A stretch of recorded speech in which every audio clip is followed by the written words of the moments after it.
Hey, good morning, good afternoon, good evening, wherever you may be. Scott Luton and special guest host Koray Kose with you here on Supply Chain Now. Welcome to today's live stream. Hey, Koray, how you doing today? Very well, sir. Yourself? I am doing fantastic. I'm glad we got you between some of all your global trips. We got to track down your private charter here lately. Maybe yes, but very soon I'll be traveling again for next week's conference in Amsterdam. So it's a good in between to meet you here. It is. Well, it's great to see you as always. 2 weeks in a row. I've really enjoyed your perspective. And today, folks, it's The Buzz. You know this, where every Monday at 12 noon Eastern Time, we discuss a variety of news and developments across global supply chain and business. News that matters, as we like to call it. And folks, The Buzz is powered by our friends at EasyPost, who help make shipping easy, flexible, and scalable. You can learn how to simplify your shipping operations and delight your customers at easypost.com. We got a great show teed up here today. Koray, we're going to be looking at interesting workforce management polling data. We're going to talk about how AI is playing a role at optimizing the catch-up supply chain. Stay tuned to find out how and why. We'll explore if Europe may be falling behind in the global race to adopt AI. Can't wait to hear Koray's and our guest take on that. Plus, we're going to be celebrating Manufacturing Day 2025 as well as Manifest 2026 in Las Vegas. All that and more. And in about 10 minutes or so, we're welcoming back a special guest today on The Buzz. Katie Date with Manifest is back by popular demand. Koray, did you eat your Wheaties this morning? Because we got a jam-packed edition of The Buzz here today, huh? That is right. And I think we're also looking into a very busy conference season. So it's just timely to have someone from Manifest joining us because, we blink once with our eyes and it will be February. So time is going to go really fast from now on. So true. Goodness gracious. Almost in October already. So folks, stay tuned for a great show. And two things before we get going. Hey, give us your take in the comments, whether you're tuned in via LinkedIn, YouTube, X, Facebook, Twitch, no matter. Let us know what you think. Just like Leah Kim, who is tuned in this morning via LinkedIn from the greater Seattle area.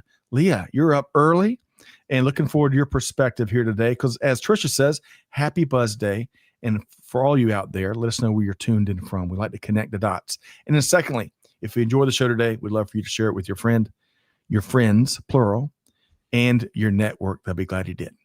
All right, Koray, we've got a lot to get to before our esteemed featured guest joins us. You ready to go? Yes, let's go.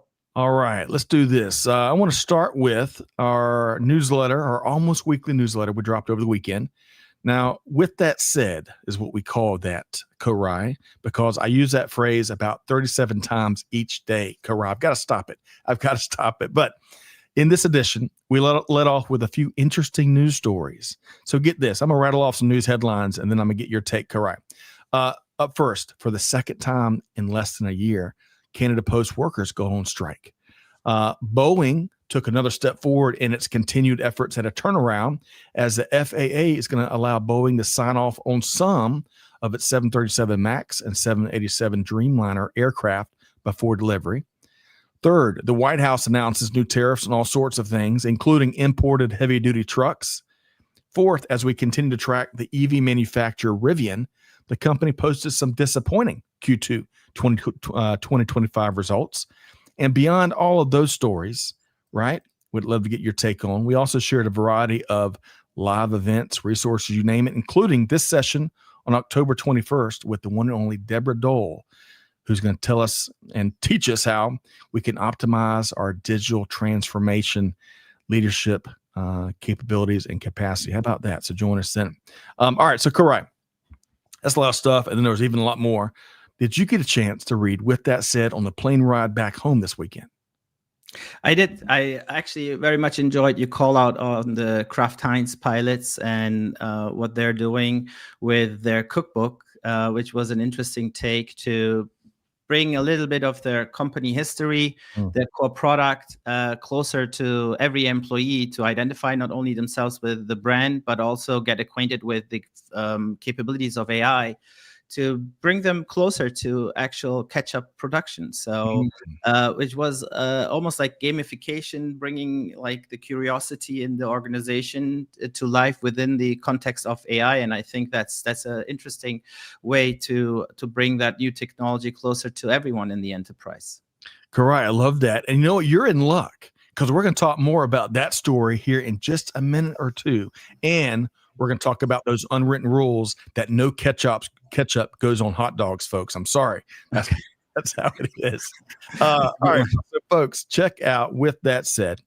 Give it a read. Let us know what you think. And by the way, we need to give our European friends a tip of the hat because they dominated the Ryder Cup. Yes, the American team tried to make it a little bit closer yesterday. It was a compelling day 3, but man, the Europeans were just dominant. They played incredible.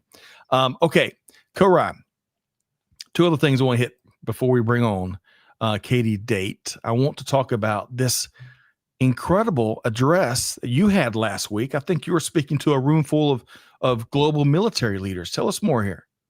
Yes, this was with the European Center for Security Studies, or the George C. Marshall Center, which is based in Germany. And they do educate future military leaders, future generals in all contexts of global security, global technology, but now also, of course, global supply chain interdependencies for military and defense sector, but also really about the economic force behind those powers in NATO and the adversaries of NATO. So we were invited there to give a lecture of that specific interdependence of global value chains and the deterrence ability of NATO towards aggressions across the globe.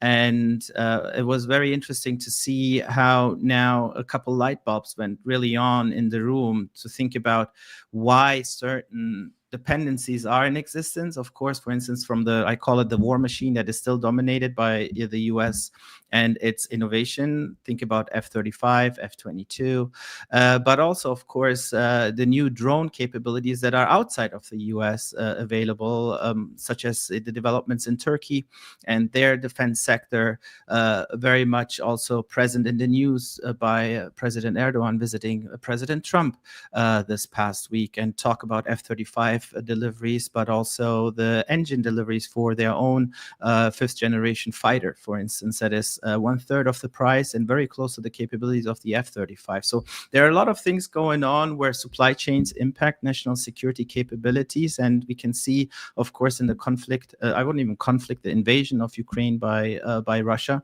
over the last few years, what actually nowadays warfare looks like, and that supply chains are critical as always, but even more nowadays when it's all about transformation with new technologies coming into our supply chains, especially from the security perspective. So that I was actually there with also Honorary Tobias Elwood, who was the Secretary of Defense and Foreign Affairs in the UK. He was there in person, present. I couldn't make it. I would have loved to be there in person, but I was there on the big screen. So I don't think I've ever been on a screen as big as that portrayed. So okay, look at that Hollywood shot. They can just about reach out and shake your hand. That's right. So big, but outstanding. And all that kidding aside, those are some critical topics. And I tell you, I really enjoyed learning from you all these so often this year. Folks, make sure you connect and follow Koray Kose on LinkedIn. Check out his articles in Forbes, you name it, because he's really talking about some things we need to wrap our head around for national security reasons and many, many others. And by the way, you're throwing out some model numbers there as a big Air Force geek. The F-47. I've read more and more about the development of the 6th generation platform. So we'll see. All right, folks, you can learn more about Koray Kose's keynote right there. Thank you, Trisha, for dropping that link. We try to make it really easy for everybody. And going back one, with that said, the link is right there to the latest edition. And we'd love to get your comments. Let us know what you like, what you don't like, you name it. Okay, one more thing. Koray, you know that we like to share resources with everyone out there on the buzz here. I want to share the latest from our friends at EasyPost, right, who's been sponsoring the buzz all month long. Folks, they've automated USPS claims processing to recover funds effortlessly. More things need to be effortlessly, including the pronunciation of effortlessly. Check this. Recover funds effortlessly for lost or damaged packages, covering up to $100 in built-in insurance. Best of all, there's a $0 upfront cost with an industry best 90% success rate, and refunds are credited directly on your account. Dive in to simplify your shipping and save big. You can learn more at easypost.com or the specific link that Trisha shared right there in the chat. Thank you, Trisha. Koray, Trisha is on it this Monday morning, huh? That's right. So she's really the magician behind the scenes. So we're just here. So true. So true. It's good to have a magician on the team here. All right. Speaking of magicians, and I bet Katie's bringing some easy buttons to today's conversation. Great guest, great repeat guest today here on The Buzz, powered by EasyPost. So Katie Date, folks, serves as Senior Vice President, Industry Relations and Strategic Initiatives at Manifest, which is one of the fastest growing quality supply chain shows around. Now, prior to Manifest, Katie spent almost a decade at MIT's Center for Transportation and Logistics. And while there, she launched the MIT CTL Women in Supply Chain Initiative to help organizations understand and improve gender balance in the field, which Katie continues to champion today. So please join me in welcoming Katie Date with Manifest.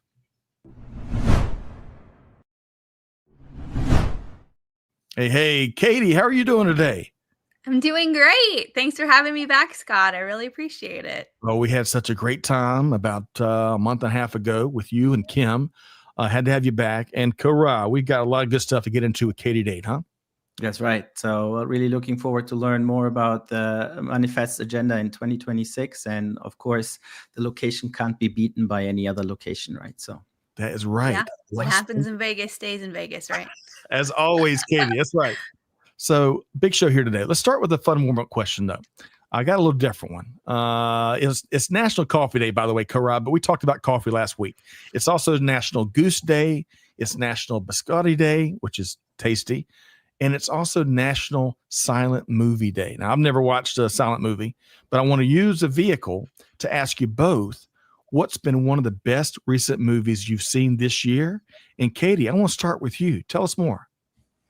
So I'm going to qualify it by saying that I have a 5-year-old. So the catalog of movies that I have watched over the past year definitely skews towards Disney.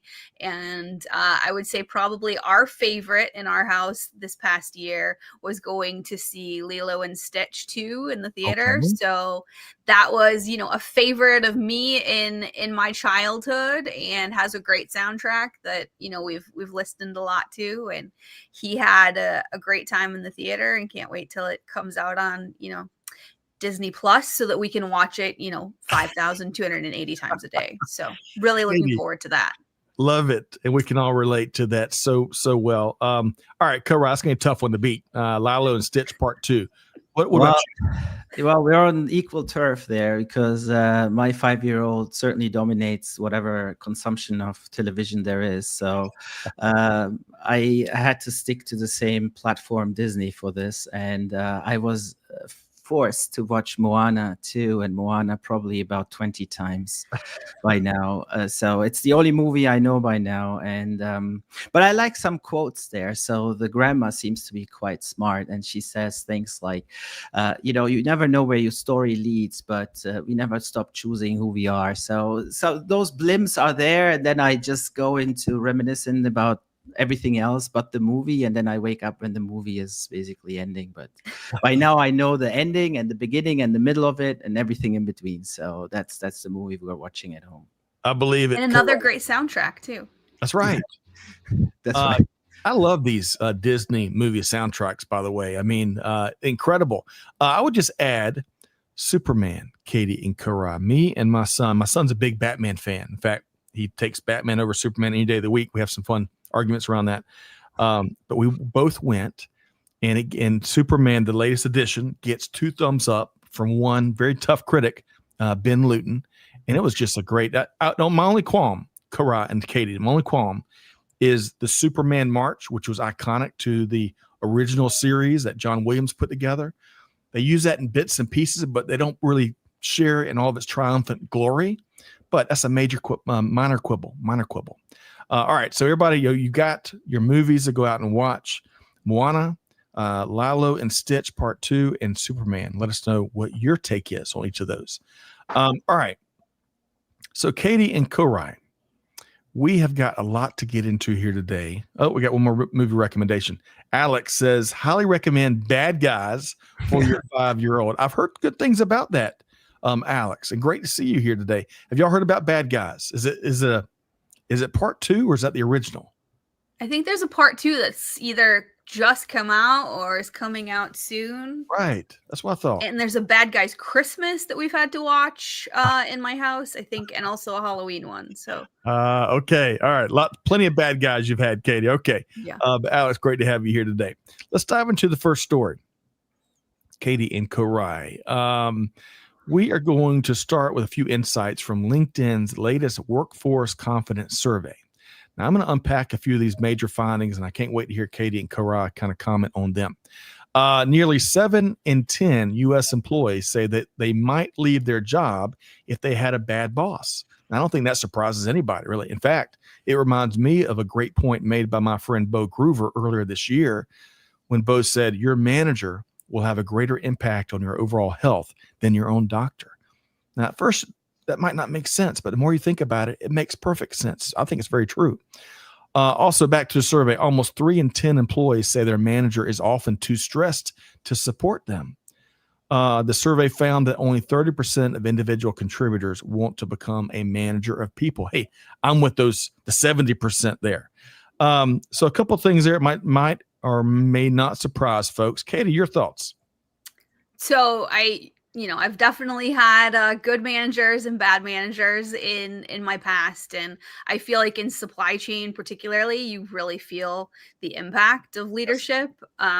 If you've had a bad boss, suddenly, your decisions are dragging and you'll see silos start to grow and small problems, which, once were really easy to address, suddenly are, snowballing into big disruptions. Yep. But on the flip side, I've also seen leaders lift people up.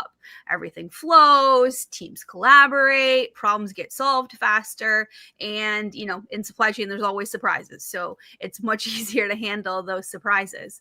And I personally think that leadership is the hidden gear in the supply chain that keeps things moving. So, at the end of the day, a boss can either be your biggest roadblock or your biggest accelerator. And in supply chain, that makes all the difference. And hopefully when you have good bosses, it makes you want to step up and, be that leader, and you can see how to do that, because truly that's what we need in supply chain right now are really good leaders. Katie, well said. And it really makes you think. As you said, they're kind of paraphrasing a bit. Leadership can be a great advantage for your organization, or it can be a big detriment. Good stuff. Koray, your thoughts on these workforce trends we just walked through?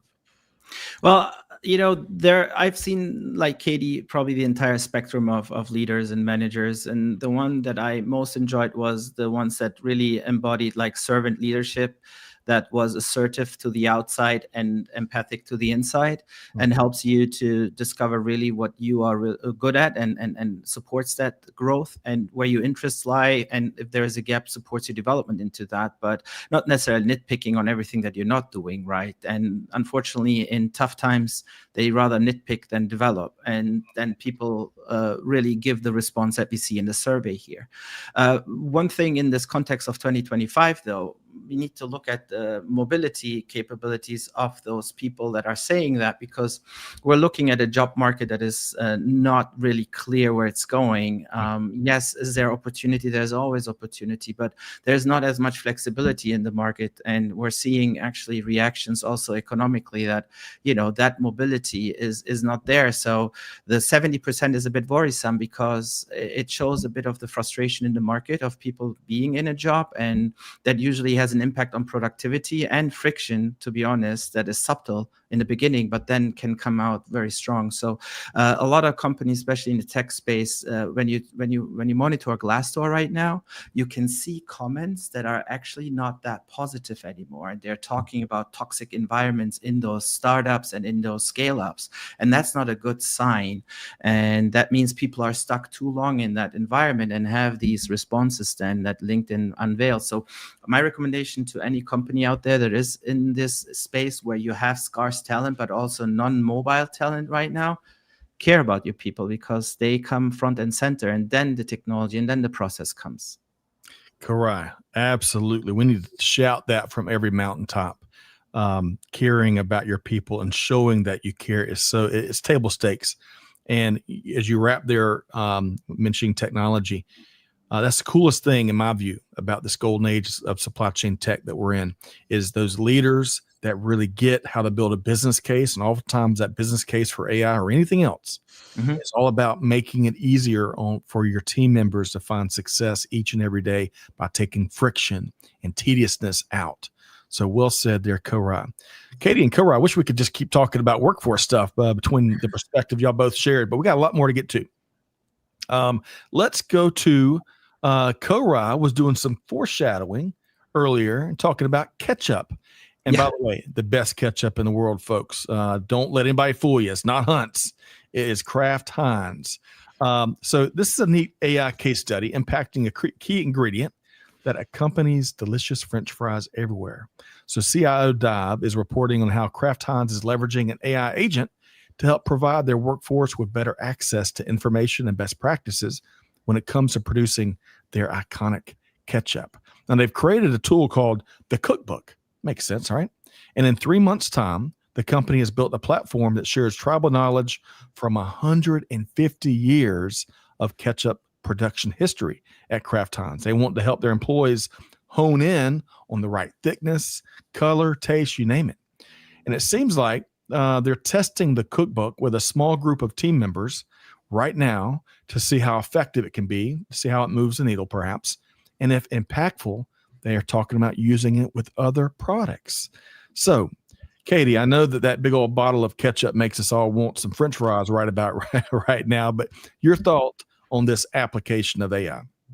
Yeah. So like Koray talked about before, I love that this AI application is not about replacing people. It's about capturing that knowledge, that 150, years of expertise, and really putting it in the operator's hands real time. So, imagine, the person's, on the line and they can ask AI, why is this batch a little off spec? Yep. And they get that answer instantly. I feel like that's such a big step for supply chains, the ability to move from reactive and firefighting, which is, let's be real, that's the common case in the supply chain. And you can start to be proactive. You can start to have these insight driven decisions by talking to AI. What I see though is a challenge in scaling it. You have to look at the data quality, legacy systems, and adoption. How can you truly adopt this? But, if they're able to get it right, I think this could be a great model for how AI can empower supply chain teams. Katie, I appreciate that. And you make a great point at the end. At the end of the day, does it pass? Does it muster? No pun intended, maybe a little bit intended. The so what factor, right? Koray, you were already sharing a couple of your thoughts around this use case that CIO Dive wrote about. Your thoughts, Koray? Well, I think it just follows the common trend, right? Last year, about 55% of companies utilized AI in at least one business function. This year, it's up to 78%.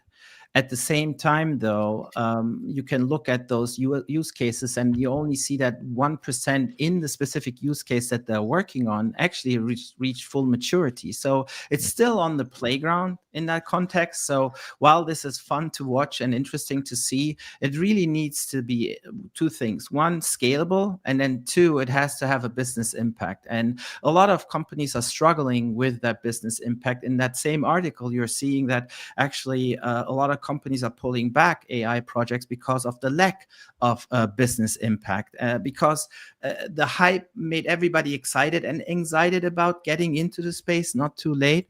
But literally, they went on this journey without knowing, what the target or at least the milestones were. So now they are drawing back to then come back even stronger. But I don't know if the comeback is really going to happen continuously, because the next wave is already coming even stronger at you. Right. So it's really the next 3 years will define if AI is going to stay and how much it's going to replace. But signs and signals are really positive in the context of increased productivity. There are numbers like $4.4 trillion dollars going to be added in productivity just through AI. That doesn't mean that everybody is going to survive in their job as it is today, but it gives everybody the opportunity to discover something else that they can contribute in the value chain, because this is inevitable in that context. Yes, Koray. And as we've kept it real for years now, Katie and Koray. Folks, if you're willing to learn new things and get out of your comfort zone and raise your hand and volunteer for projects and initiatives, you're going to love this golden age of technology. However, we got to tell you, if you want to do the same thing for 8 hours a day, every day, it is going to be a challenging time, right? And hey, but this is your opportunity to invest in yourself and really own your future. So a lot of good stuff there, Katie and Koray. All right, we're going to double dip, double click, double dip, whatever your favorite analogy is, on artificial intelligence here today. Now, I'm going to give you a forewarning here. Folks, you got to go read this article from the World Economic Forum on your own, because it's tough to convey everything they shared, which is a great piece, in 10 minutes or so, 5 minutes, so that we're going to talk about it. So so Tricia is dropping the link, and you go check it out. So the World Economic Forum published this interesting piece here recently, where it states that that Europe is lagging behind the U.S. in AI adoption. It claims the U.S. is leading the AI race, followed closely by China, and that countries across Europe are a little bit further back. All of this despite the EU passing the world's first comprehensive AI law, which allows for harmonized rules and an AI code of practice. However, Stanford University reports that private investment in the U.S. alone reached over $109 billion in AI in 2024. That's 12 times the amount in China and 24 times the investment of the same private sector in the UK. Of all the European countries, some research, as the article provides, points to Denmark as being a trailblazer in the usage of AI, along with Sweden and Belgium. As I mentioned, there's so much more to this read, so check out the link in the comments. Katie, your thoughts when you see a headline and some of the research here? Yeah, so I've obviously done a lot of work in Europe, setting up a center in Luxembourg, and what really struck me is that traditionally Europe isn't really short on ideas. It's always been traditionally a place that you go for innovation, but in this case, they're moving too slow, and in supply chain, speed really matters. It seemed like, from what I read, that they were, waiting too much on regulation before, testing the AI, and that's what's putting them behind. If I can give them any advice, I think they need to stop waiting to be perfect. Perfection often is the enemy of productivity, I think they say. And so I think for a lot of these companies, and obviously in Europe, government is very involved in industry. They need to start small and learn fast, and try to build from there. But it's concerning to see a headline list like this, and I'm interested to see what Koray has to say about this. Same, Katie. Yeah. And I love that you've been there and worked a lot there, so you got a great valuable perspective. Koray, same for you. You're in Europe often, worked extensively there. Your thoughts? Well, I mean, calling out Denmark as a leader in Europe, looking at the map and the economic size of Denmark, it shows the irrelevance actually of AI in the European economy, to be honest. No pun on Denmark here. Yes. So I love Denmark and the Danish, right? So, but at the same time, you need to look what is actually the motion here. And the EU AI Act, as much as some people celebrate it, I was on the podium with one of the members of parliament of the European Parliament who was part of that AI Act scripture, and she said she hated the guts out of it because it really does not enable the development. What it does, it just is belts and suspenders everywhere, and literally just about the ethical coding and the usage of data, which yes is important, but it limits basically any development in context of an investment that would come in and help. And, you know, when you think about how many AI models were put out in the last couple of years, 40 significant AI models came out of the US, around 12 from China, and only 3 from Europe, and those were from France. So you can see there's a 10, 15x difference of models that are brought to market. Not all of them are good, but at least there is trial and error, and that's how you actually rapid prototype, right? And rapid prototyping is withheld with the entire 27 country EU environment, where consensus is actually only as a unison environment and not even by majority. So that holds back. The other one is about money into the market. So because the market is so, I would not even say fragmented, but held back, money doesn't flow into the European AI environment, and AI is expensive. So 24 times more the US gets into the investment environment in AI than just UK alone, let's say, right? So those numbers are actually explaining the lag. So it's not by surprise, it's by design.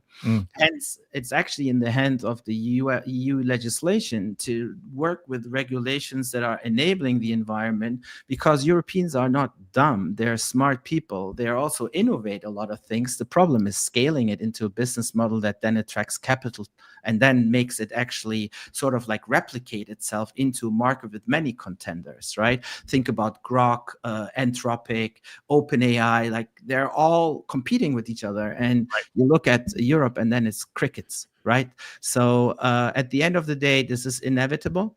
Money is required for this to happen, and legislation around EU privacy of data. Yes, I get all of that. But if we obsess about that and stop anyway this from developing ourselves in Europe, it's going to happen one way or another, you know. And then what are you going to do? Buy the European TikTok version next because your data is out there? Like, it just doesn't show foresight and strategic thinking in this. Very similar, quite honestly, and such as the military complex development in the EU in the last 2 decades. Very similar pattern. So it has to break its pattern. Koray, good stuff there. Always keeping it real. I really appreciate that about you. Katie, I'm going to give you the final word. Koray covered a lot of ground there. And as someone like yourself that has spent time in leadership roles, doing a lot of work in Europe, anything stick out to you in Koray's take? Yeah. I mean, there's definitely a couple of things that stick out to me. He obviously has a great perspective of how government has the influence on industry. But ultimately, I think they just have to take some risk. And it seems like overall, Europe as a whole is being a little bit risk averse, and they just need to dive in and be willing to take a little bit of risk, I think. That's right. And it kind of goes back to what you said earlier. Folks that all, and this, I'm going to make a mass generalization. So don't pin me to this, but folks that typically are not risk tolerant, they really want a perfect solution. Right. And Katie, going back to your point, perfection certainly is the enemy of productivity or progress, I think, as whoever famous said that. And it's so true, because to Koray, to your point, it is about experimentation, especially with new technology, right? Because the first iteration, the 17th iteration oftentimes isn't even, it's just a tip of the iceberg. So it'd be fascinating to see kind of how this evolves and see if Europe can make a commitment, a concerted effort to catch up. All right, Katie and Koray, good stuff here today. One last quick comment on AI before we shift over to Manufacturing Day and some really big events coming up. Leah's got a great comment. Leah says, some companies are racing to incorporate AI without knowing how to leverage it. What are your thoughts on that? Katie, your quick thought first. I think this kind of goes back to, not having a business case. Everybody wants a shiny object, but no real research-driven, data-driven business case. Your quick thoughts, Katie. Yeah, so it's interesting. I was speaking at Shop Talk, which is one of Manifest's sister shows, last week in Chicago, and AI was definitely a huge topic there. And that question came up that, there are so many companies that are rushing to use AI without really knowing how they're going to apply it. And I totally agree. You have to have the business case, and it has to come from the top down. So any leaders that are, rushing to get into AI, I implore them to sit down and make the business case first, because your team is not going to be able to apply it if it's not, strong, if there's not a strong business case behind it. That's right, Katie. That's right. I had a CSCO once tell me that beyond measuring things in ROI, they measured things on ROE, return on energy, especially with related to what your workforce puts into any initiative. Koray, your quick comments there on a great point Lee is calling out. Yeah, I think the industry has that sort of self-inflicted, especially through consultancies and advisories. When you think about the big four suddenly turning from audit into AI overnight and providing insights where they themselves did not have any insights, and guide companies towards a path forward that is more like Alice in Wonderland than actually P&L on the stock exchange to survive stakeholder criticism. So, and quite honestly, we have to look into the mirror, like the big research firms and all of them, right? Like coming out with like, do it this way, do it that way. And they have no skin in the game. And then it blows up into the CIO's face. And they're like, okay, now I have to retract and really think about inside out perspective rather than the current model of outside in perspective, because there's so much pressure in the market through you have to do this, otherwise you're going to fail. And it's a little bit that kind of hyperbole that's going around. So that's a bit my thought. So advisories that approach the problem with more pragmatism and actual use cases that impact the P&L, and where you say there is a data infrastructure that is not okay with the AI model in between and the processes that we molded. Now you have a data package that is more gold than just waste. Then you have a KPI, right? And ROI, I call it the return on your intentions, right? So right now the return on your intentions is quite negative because your intentions were really bad, but the return on that, your intentions were really good, but the return on your intentions is really bad. So you have to flip that. Well said, Koray. And it reminds me of when it comes to business cases, and especially the strong need for them in AI, a problem well defined is a problem half solved. I think it's an old saying, and it's so true. It is so true. Okay, I'm going to hit on this quickly because we got a lot more to get to. I want to celebrate something really quick, folks. We've got, I want to make sure the Manufacturing Day 2025 is on your calendar. We're celebrating this critical global industry every year on the first Friday of October. And there's a great organization called mfgday.com. You can go learn more about this great annual event. You can also join us this coming Friday, October 3rd, special live stream with me, Mary Kate Love, and Danny Gonzalez. Danny is producing a new documentary that celebrates the manufacturing industry here in the U.S. It's called American Makers. So stay tuned on that. Okay. I want to get more into supply chain industry events. Both of y'all are neck deep in some great events. And I want to ask you this. We're going to talk about Manifest in just a second, which is definitely one of my favorite. It's going to be one of my favorite events out there. But I want to ask you both, one of your favorite events this year that maybe not be named Manifest. Now, Katie, you were just talking about Shop Talk. Is that high up on your list? Yeah, absolutely. So as many of you know, Manifest was purchased by Hive, and as a part of Hive's portfolio, they do 3 Shop Talk events every year for retailers and brands. And one of them is Shop Talk Fall, which was in Chicago. And I had the pleasure of being a part of one of the first times that they've integrated supply chain into their agenda. And let me tell you, the hunger and appetite for supply chain was just unbelievable. Standing room only. It had nothing to do with me, even though, I would love to take credit for that. But it had nothing to do with me. People wanted to talk about supply chain. And, at a conference that has been traditionally very focused on those retailers and brands and, marketing,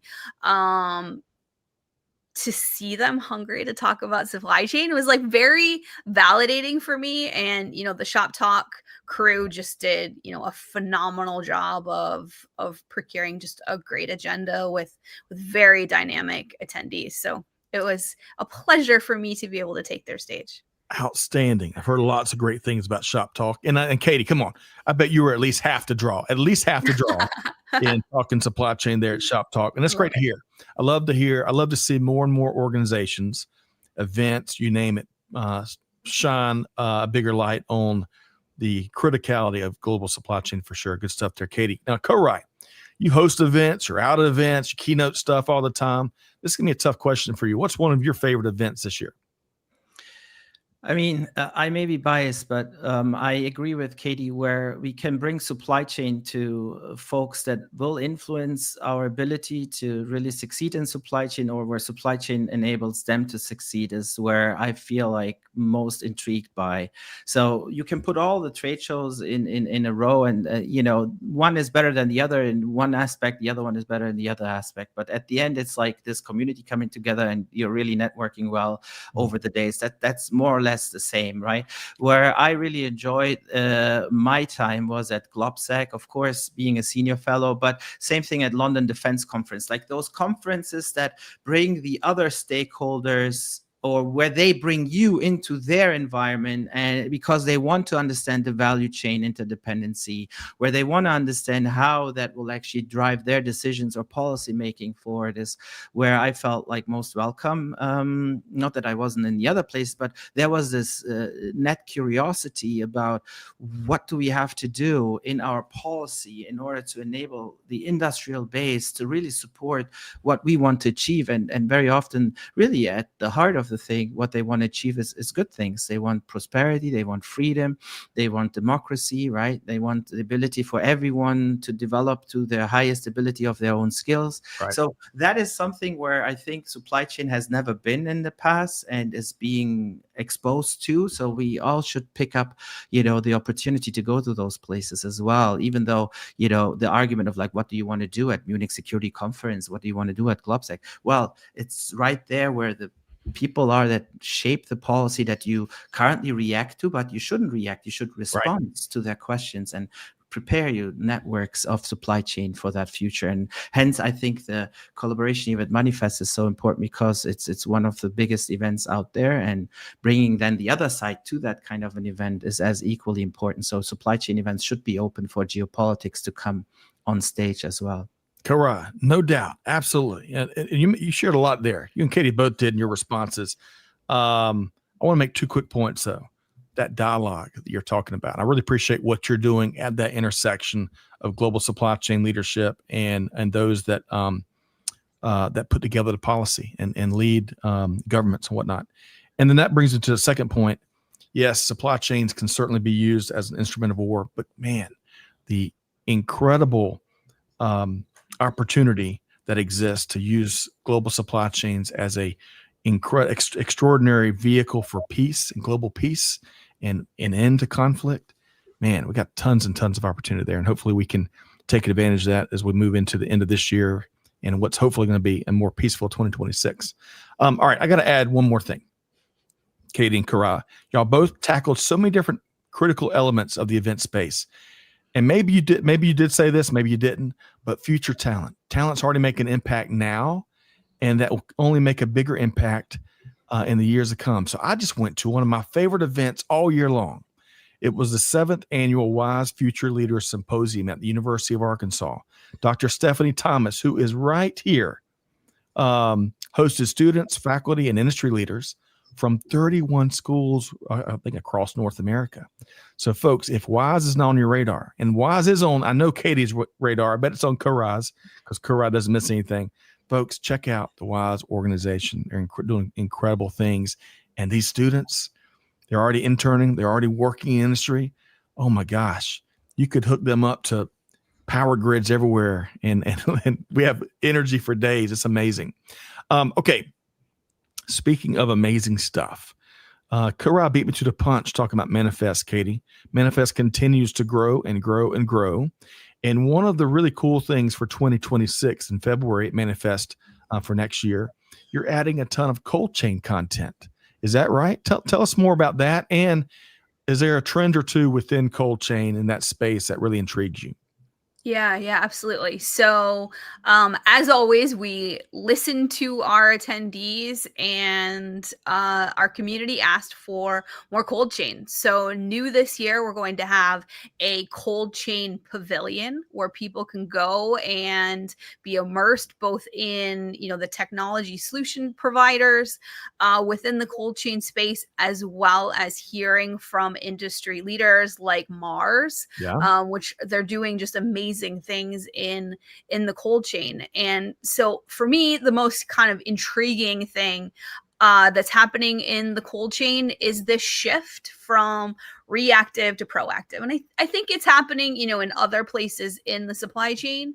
But for me to see that happening in the cold chain, so things like AI and digital twins, which are letting the operators predict future failures in the cold chain before they happen. This has provided a huge leap in the resilience of the cold chain. And then things like the sustainability pressures that are driving greener refrigeration and even some micro cold storage closer to cities, I think is having a big impact on the supply chain. And last, on the pharma side. So you can't talk about cold chain without talking about pharma. So the rise of cell and gene therapies is pushing these ultra cold capabilities within the supply chain. And that's also driving new research that are exploring drugs that don't need refrigeration at all. So together, I think these trends are things that you're going to see both on the speaker side as well as on our solution provider side, and it's really changing how we think about cold chain. It is. And Katie, it's growing almost as fast as manifest. Get this, folks. According to some numbers out there, the global cold chain logistics market is projected to be around 436 billion US dollars this year. You got some forecasts that expect it to grow to as high as $1.3 trillion as a market size by 2034. Oh my goodness. So almost growing as fast as manifest. Koray, your thoughts on cold chain, my friend? It's one of those things that you never really think is so essential until it's actually not there. Right. Remember the COVID time and the vaccines requiring the cold chain delivery, and how important that was and what kind of an impediment that was to scale up the vaccine distribution, actually, right? There are a lot of tech companies, a few that you also work with, that help the cold chain to be monitored and protected. Think about our common friend Kranar with his company, Right. Type, for instance, right? You work with them as well. Those things are considered niche, but then you look at the niche and it's pretty deep.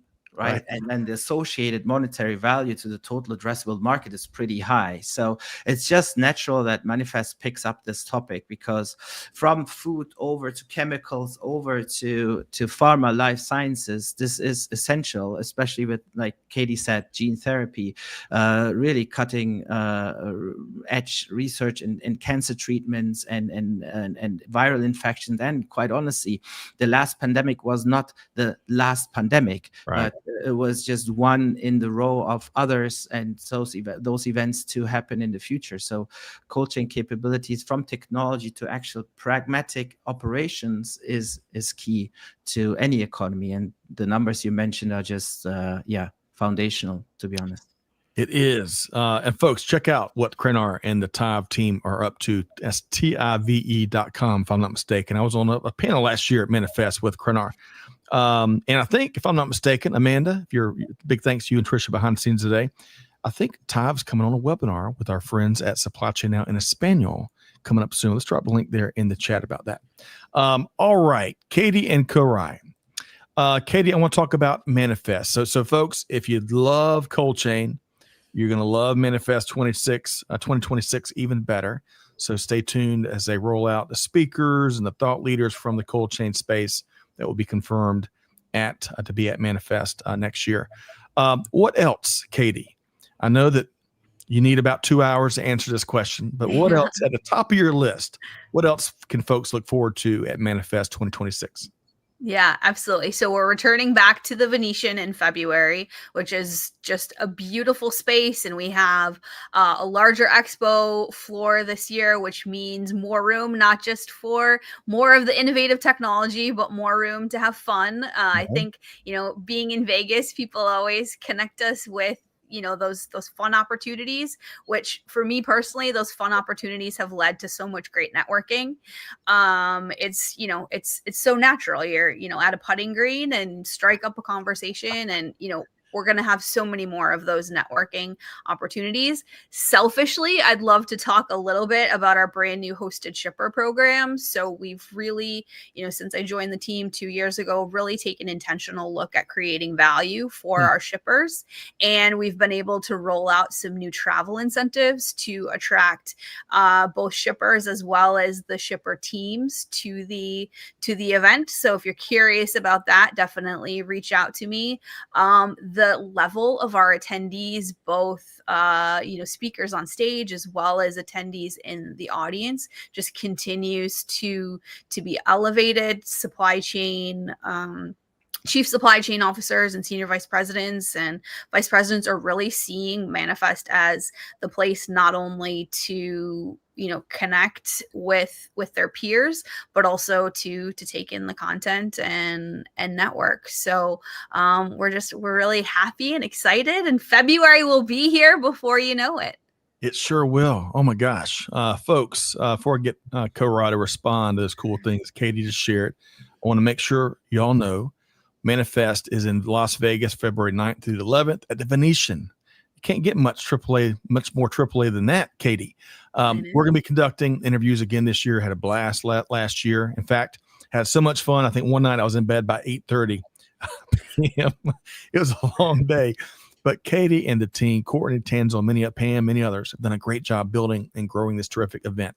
We're dropping a link right there. We're proud partners of Manifest. Love the work they do connecting professionals from across the globe, and come join us in Vegas. Now, Koray, touch on something you heard there from Katie, and we got to get you there to Vegas and have some geopolitical discussions too. Is that right? Yeah, well, I hope so. I've never been to Manifest, so I have always watched it from afar with envy. And so this year, I'm really, I would say, motivated to make an effort to come down. Yes, we're gonna do it. We're gonna make it happen. And this is obvious and cliche. I sound kind of dumb sharing it, but I'm going to anyway. To be able to get out in person and shake hands and sit down and have a cup of coffee again. Yeah, it's been a few years since the pandemic, but man, I don't take that for granted a single day. That is a blessing. Am I right, Koray? Absolutely. Plus, people change over time, change roles, change responsibilities. The industry shapes new developments, like cold chain becoming such a paradox hot topic, right? So when you think about that kind of development and what's top of mind in the next year or two, I think there is nothing over a personal rapport that you create at an event at that scale and size. And of course, the location matters as well. So because if people go there with the intention to network, it's way easier to start a conversation than if you go somewhere to like who has the more cards to play, right? That's not really about that. So at the end of the day, it's really the balance of the location, the information sharing, the knowledge, expertise that everybody brings. But I always say, whenever you go, you need to follow the rule of three, right? 3 significant contacts you made, 3 significant follow-ups you made, and 3 things that you learned, and 3 things that you should better not have done. So if you have not that 3 things you shouldn't have done, then you didn't live up to what you should have done. So those taking are risks. Yes, exactly. Right. Hey, I love that rule of 3. That's a great, folks, don't be like me and go to bed at 8:30 when you're at Manifest. Get out and have dinner with people. And I promise that was just one night. That was after like a 12-hour long interviewing day. But don't be like me. By the way, T-Squared says this was great nourishment here on conference information. T-Squared, would love to hear you out. What's been one of your favorite events all year long? All right, Katie, we're approaching that time, unfortunately, Katie and Koray, where we're going to be wrapping up here in just a second. But I want to make sure folks know how to connect with you, Katie, whether they want more information on Manifest, how to plug in, be a speaker, sponsor, attendee, exhibitor. If they want to be just part of the Cool Kids Club, how can they track you down, Katie Date? Yeah, absolutely. So the easiest way is to hit me up on LinkedIn. I have a super easy name to type into that LinkedIn search, and I have a nice red blazer on in my picture, so you can pick me out very easily. And I'd love to connect. Outstanding. And we're going to make it even easier. We got Katie's direct LinkedIn URL right there in the chat. So check that out. And folks, and again, all kidding aside, Katie, big kudos to you, Courtney, Tanzel, Pam, the whole team for growing a very consequential event for so many across the industry. So good stuff there. All right, Koray, I got a two-part question for you. First off, you and Katie dropped some brilliance here today on The Buzz, powered by our friends at EasyPost. What's been one of your favorite aspects of our conversation, and how can folks connect with you and all the great events you're hosting, your perspective that sets the world on fire from time to time? How can folks track you down too? So two-parter, Koray. Yeah. So the first thing I think is just like learning about manifests and how certain topics are brought to the main stage, like cold chain. I find that cool. Maybe that's a bit like the nerd in me speaking, but for me, that's just like nourishment, right? Like, to use T-Squared's verbiage there. That's right. I have to put that into my vocabulary. So I love that, right? So there is this audacity to bring a topic really to life where the data speaks for itself, but there isn't enough community knowledge that should actually be the main stage topic. So I really enjoy that. And where can you find me? Lately, you can find me at the customer service desk of United at any airport right now, because flights are not going. I'm stuck wherever I go for some odd reason. But if not, then you see my posts, right, about resilient leadership lately, because, you know, I really need to focus that inner energy, you know, in order to come through at the end as a sane person. Sometimes sounds a little bit insane, but that's really, you know, a little bit of that experience lately, traveling a lot. So I'm happy that Boeing is going to produce more airplanes, so that hopefully fly, and that makes travel a bit easier. But yeah, LinkedIn, of course. And as always, the burden on Scott Luton, right? Contact Scott if you want to contact me. No, just kidding. Really, through LinkedIn, it's probably the most direct way. Outstanding, Koray, or at the customer service desk, as you said. That was funny. That's right. All right, Koray and Katie, what a great full episode of The Buzz. Now, I've got one last thing before we wrap here. So I asked T-Squared about one of his favorite events, and he put this one on my radar. Now, this is the National Black MBA Association's nonprofit, founded in 1970 at the University of Chicago. He says this is nothing but nourishment there. How about that? So, folks, make sure that is on your radar as well.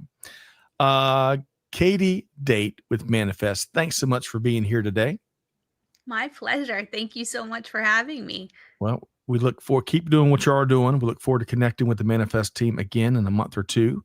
Koray Kose with Kose Advisory and GlobeSec. Make sure y'all check that out, folks. Koray, thanks for being here today. Absolutely, anytime. Big thanks again to Amanda and Trisha behind the scenes, helping make it all happen. And most importantly, T-Squared and Leah and Alex and so many others we couldn't hit today. Thanks for being here, our global audience. You're why we do everything we do. But you've got homework, as always. You got to take one thing. Katie and Koray brought it. They backed up the truck and dumped a ton of great perspective on us here today. Take one thing, put it into practice, share it with your team, right? Do something with it. Deeds, not words. That's how we're going to keep transforming global supply chain. And with that said, on behalf of the entire team here at Supply Chain Now, Scott Luton challenge you: do good, give forward, be the change that's needed. We'll see you next time right back here on Supply Chain Now. Thanks, everybody.